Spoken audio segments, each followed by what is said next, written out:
Alors, les conventions d'assurance chômage, d'habitude, ça dure 2 ou 3 ans. Une convention d'assurance chômage, c'est-à-dire les droits, ce qu'on va toucher quand on est au chômage. Et là, elle devait durer jusqu'en 2020. Cet été, Macron et son gouvernement, ils ont fait voter une loi qui, entre autres, fait revoir les droits à l'assurance chômage et leur donne le droit de les changer n'importe quand en obligeant à réouvrir une négociation entre les organisations syndicales et les organisations patronales.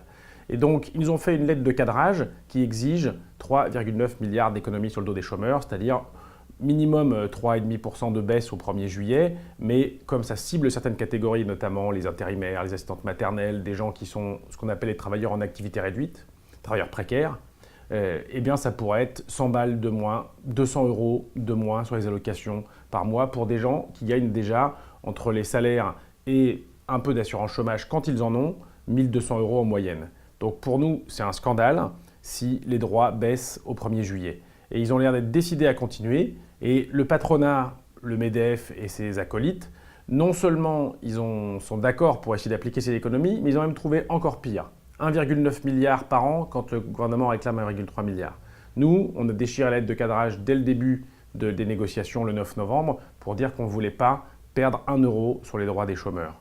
En face de ça, on a un patronat qui est complètement accro aux contrats courts, enfin tous les contrats précaires, mais particulièrement les contrats de moins d'un mois, qui sont de plus en plus courants, et notamment pour les jeunes qui mettent de plus en plus longtemps à accéder à un contrat stable, à un CDI, c'est 8 ans en moyenne. Donc on est en train de se battre pour obtenir qu'il y ait une vraie surcotisation. Certains appellent un bonus-malus, mais nous on veut une surcotisation sur les contrats courts.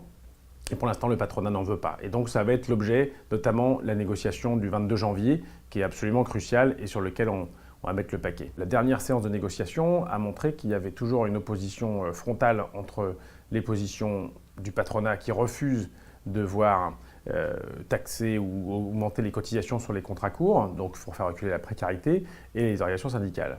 Donc la question a été renvoyée au 22 janvier, où on va revenir sur cette question-là. Et là, la grande question, c'est d'arriver à faire reculer la précarité, et en particulier à faire en sorte que ça coûte moins cher à l'assurance chômage en faisant en sorte d'aider les gens à avoir des contrats plus longs et si possible des CDI comme ils le réclament. Sur l'assurance chômage, c'est toujours très compliqué parce qu'on s'est souvent retrouvé à être les seuls ou alors minoritaires à ne pas signer des conventions d'assurance chômage. La convention 2014, c'est des baisses de droits pour les travailleurs précaires. La convention 2017, c'est des baisses de droits encore pour les travailleurs précaires et pour les seniors, par exemple. Et à chaque fois, on nous dit que c'est un accord équilibré parce qu'on a réussi à trouver le moyen de convaincre le patronat de lutter contre la précarité, ce qui se révèle être un enfumage. Que ce soit des accords de 2013, 2014 ou 2017, le patronat n'a absolument pas renoncé à accroître la précarité, qui en plus est favorisée par les ordonnances et la loi travail. Donc c'est tout bénef.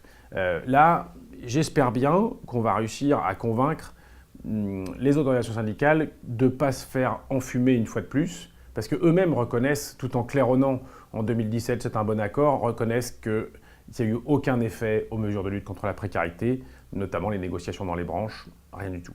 Donc ici, il faut qu'on tienne bon, et surtout dans le contexte social, ça veut dire que signer un accord qui baisse les droits des chômeurs là en février, c'est inacceptable.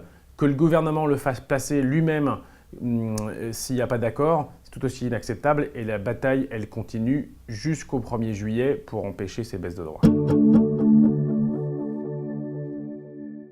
Justement, on est en train d'en discuter.